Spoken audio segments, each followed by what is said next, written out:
everybody, I'm Real Gaming, and we're going to be coming back to Breath of the Wild after a long time. And it came to my attention that I accidentally forgot to save when I logged out in the previous episode, so I'm just gonna see where it spits me out. I know that the last thing I did in the episode was cook some food, so let's see if I have that in my pockets. Do I have an entire steak sitting in my pocket? I do, but it's not salty, which means that it's saved before my amazing cooking show. So, I guess we could just throw some stuff in a pot again, which is what I'm going to do. Hello, cooking pot. Long time no see. So, what should I make? Let's throw in some apples with some apples with some mushrooms and an herb. No, that's it. No, it's already made. Oof, that's being closer to the fire. Instead of doing that, actually, let's do something else. Wait, where's the meat? I wonder how I cooked in the last episode if I don't have any meat in my inventory. Oh well, it's not important. I remember I bought the meat from that one meat salesman, but still. Is there some speedy stuff? It doesn't. I think the rush room is speedy stuff. There we go. Hasty mushroom. That gives you way too many hearts. So I'll just use these frogs, because apparently frogs also give you speed boost if you mix it with monsters. So I'll just throw some eyeballs, a horn, and 2 frogs into a cooking pot, because those frogs look happy being roasted alive. So now for 9 minutes I can go fast. That was odd. So anyways, in the last video I was asking about where you wanted me to go, but a few minutes ago I ended off my Mario Maker 2 video, which you should probably go and watch if you're watching this video. It came out just a little while ago, from your perspective probably. And so, yeah. I was debating whether to do Misko's Treasure or Kakariko Village, and I thought, why not do both, because it's not going to take so long to find Misko's Treasure. So I'll just do that first. And based on the riddle that I was told by those mysterious people in exchange for 1,000 rupees, which is not worth it, or maybe it was 100 rupees, still not worth it. Right here, in side quests, I have all this EX stuff because I got the DLC. But here's Misko, the Great Bandit. The little twin steps over the little river. My cave rests at that river's source. So if you look here, this is like the dueling peaks, which are like twin peaks. And so the peaks of one put together, it's over this river, and so the little river, the source of that is like right here. So that's like the explanation of the riddle, if you were wondering. Which means you'd probably go over there and not drown, hopefully. My shrine sensor is going off, but that is sadly not Misko's Treasure. That's something different, which is in a cave. There's actually 2 shrines here, I think. One of them is inside of this rock face, I'm pretty sure. Just have to find it. There's like a bombable wall. Probably on the other side. Well, maybe it's not that one. Maybe there's some different. And I know that one of them is inside the side of this river, right around here. Yeah, there's like some cracked stone in this little river, and that's where one of the shrines are.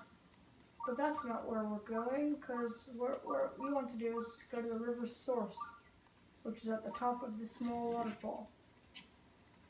And there's that cracked wall, so it's like, why don't we hop down here, try not to drown, because Link's swimming capabilities, despite being probably better than most people, the second that he runs out of energy and he like almost drowns, he literally just sinks in the water, even if he's in like an inch of water, since he just like goes kaput. That's the one. So now once these bombs get over to the cracked wall, I can detonate them and boom. It's probably gonna get me demonetized, but I don't care. This game is supposed to be for young people, so why not do it with the young rules? If they say that this is normal, then why not? Hopefully these bombs don't all get caught in that crag. Come on, keep going! Let the current pull you!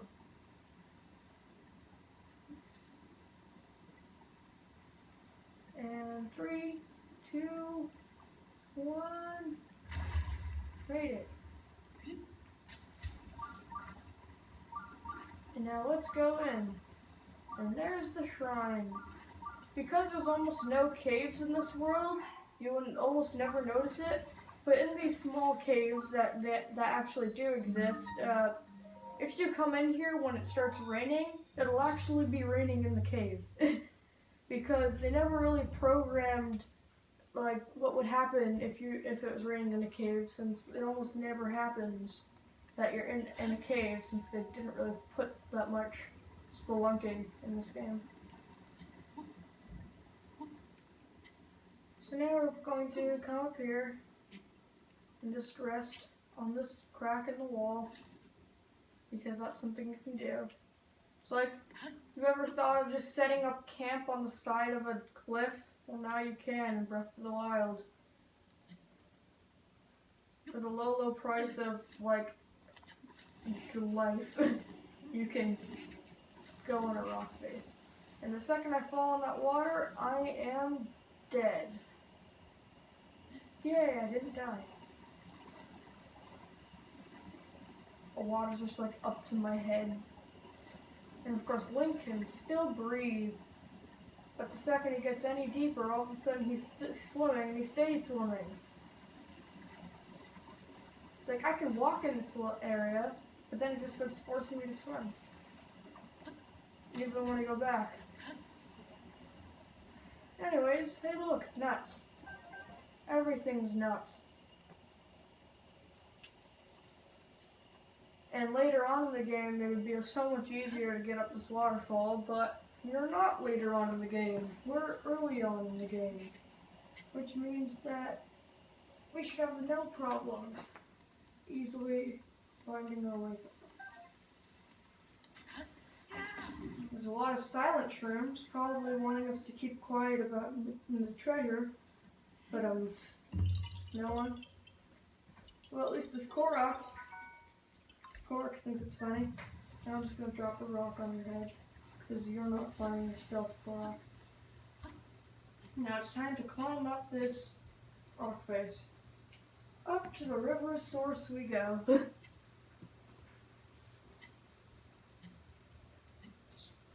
Time seems to pass a lot faster when playing Breath of the Wild, because there's so much to do that once you feel like you've done everything, you're basically out of time.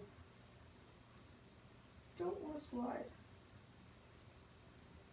just slowly recharge your stamina. That's one big thing in Breath of the Wild. Whenever there's a slight edge to a cliff, well, that might have been a little cutout right there because I ran out of storage on my device again, which I did not expect to happen so soon. But would you look at that? We've made it to the top of the river source. And there's a bunch of silent mushrooms, but there's also this cracked wall. And you know what you do with bomb walls? You bomb the wall. And luckily with square bombs, they're good for ledges like these. And here's Misko's treasure. So you can get a luminous stone, which is worth little. A sapphire, which is worth more. Another sapphire. And finally, an amber, which isn't really worth as much. But you also get these truffles. And toasted truffles are literally the biggest waste of a food, since just throwing the truffle in the pot will fully heal your hearts and give you bonus. But since those are just there for free, it's fine to like pick them up. It's like 2 soldier spears, and both of them, well, this one apparently has a little durability loss, so it can skedaddle. And it might seem like we've found everything, and if I break these barrels, maybe there'll be something different. Like there's a little bit of stuff, some steak. But if you look behind, there's actually another cracked wall here, which means that there's actually a secret inside the secret. There's another treasure chest in the back, which is a flame blade. And this is one of the first places in the game which you can actually get an elemental weapon. So it's pretty good to try to take it. And of course the torch, korok leaf, and axe, and I guess sledgehammer to some extent, are like the basic weapons which you never want to get rid of. And despite the fact that I just got this soldier spear, flame blade is better. So I'll just ditch the spear and take that.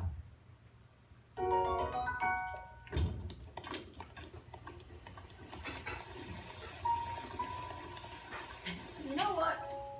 I'm probably going to cut this into 2 parts at some point anyways, because this is taking so long. And I remember the only view that I got on the first video about about where I should go next and what I should do. Well, not the first video, but like my branching out quick questions video. The only person who responded wanted me to do shield surfing in the tundra, and the tundra's on the other side of the map. So I could go there, but first I want to do some quick beginning stuff. I was going to try to climb over the ridge, since that is actually a shortcut to get to one of the later places, but it'd be a little bit easier to just go back to Kakariko, since that's what the quest log is expecting.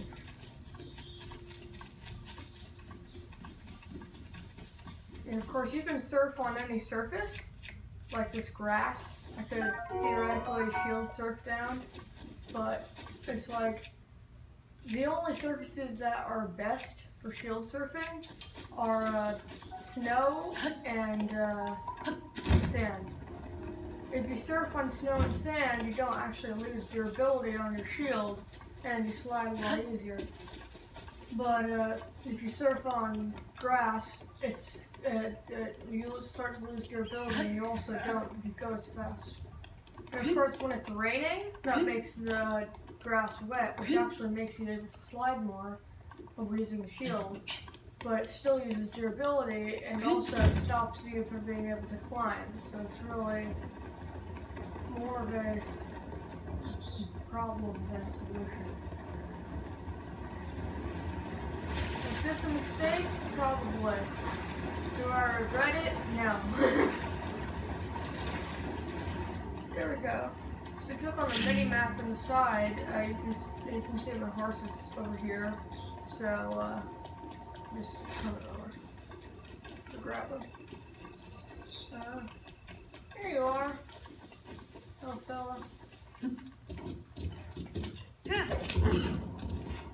It's been so long I don't even remember what I named you. What did I name my horse? I'm probably gonna have to. Instead of watching a previous video, it's a lot easier for me to just check it's stable. Remind me, what did I name my horse? Hello, lady who gives me free elixirs. Hey!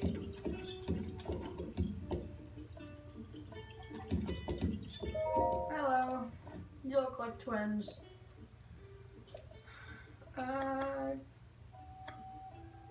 Take horse. Oh, his name's Coco. Right. Okay, thanks for reminding me what my horse is like. Come on, Coco, we're going to Kakariko. I remember, despite the fact that Breath of the Wild has like so many different tricks and stuff to like shorten things. Hey, look, this is a special knot. If I can shoot out the knot, I can break the thing and get the treasure. There we go, a shot. Ooh, treasure. So what was I saying? I was talking about how, yeah, there's so many different ways to play this game, and even though most of the plot is just on other sides of the map, it's the open space that really matters, because you could just play this entire game by just visiting every single area once, and then just warping every single time you want to go somewhere. And that's how, when you see my Hero's Path mode on like my first couple saves, it will look like I'm all my paths are centered around the main cities. It's like one or two main connections. But it's a lot more fun to play the game when you just ride your horse everywhere and you don't warp unless you absolutely have to. Hey, is that a tree person? It's a tree person! Maybe it has something to do with those random seeds I've been getting. Hello. I can't see you. How am I talking to you? It's been 100 years. I'm Hestu. I need your help. Those monsters stole my maracas. I think they're still there. What about them? I can't use my powers, so please get my maracas. You gonna tell me any more?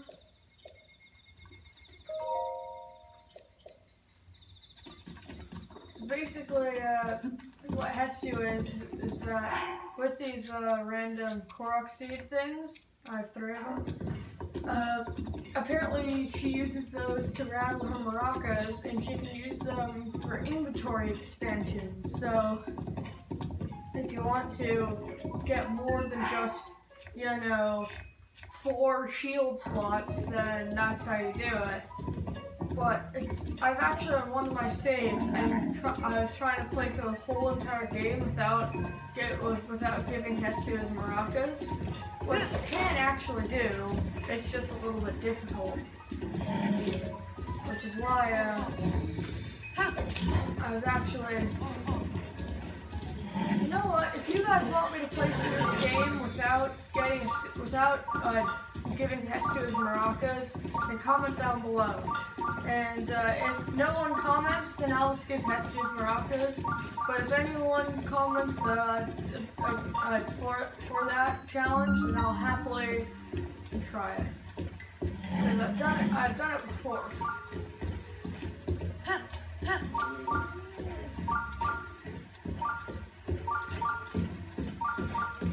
The person looked hurt, but so what? I'm hurt too. Just mentally, I guess. This looks like a side path, even though it's not on the map. And sound seems to be coming from here. Hey look, there's the shrine. No horse, no walking off of cliffs. It's not okay.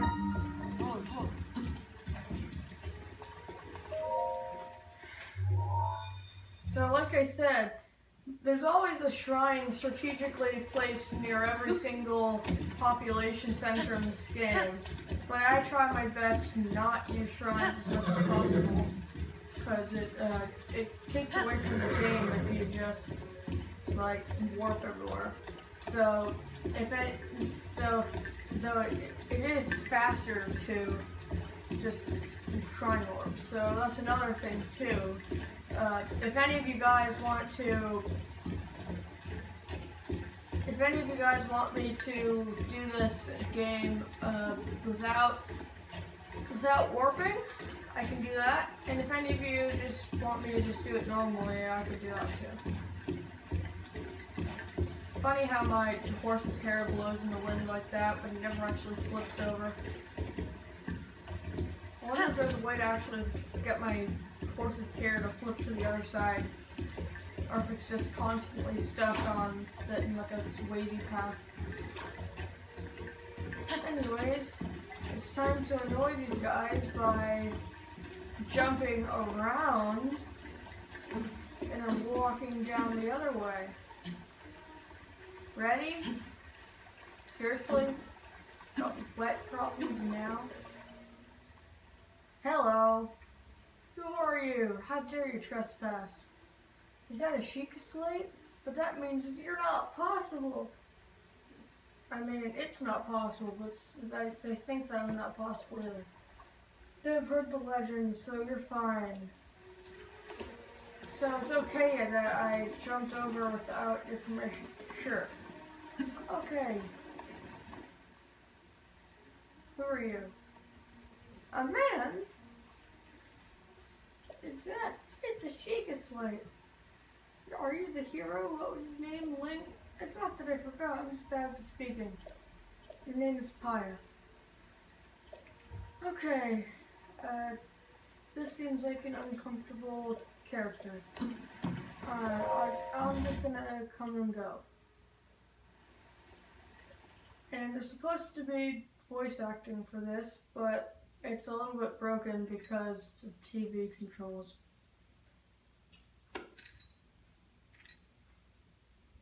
Yeah.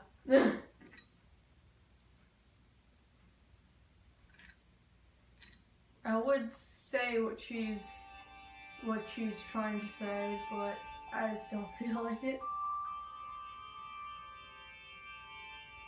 What is the matter? You're looking at me as though I'm a stranger to you. Those eyes, they lack the weight of familiarity. It is I, Karisma Impa. Surely you must at least remember the name Impa. No, not at all. It's not like I've played through this game multiple times before. I see, so you've lost your memory. Well, it matters not. In fact, it may actually be a blessing in disguise for the time being. Dear Slink, please come a bit closer.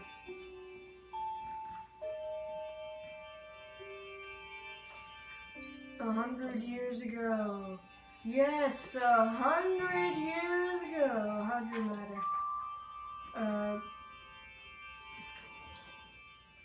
Hyrule fell apart. And after it fell apart, I apparently started to die, and Princess Zelda just didn't want that. So she brought me to survive while she sealed her fate. But she's not dead because she is just protecting us, but the only way I can free her is to defeat Ganon, which is stopping her from being alive.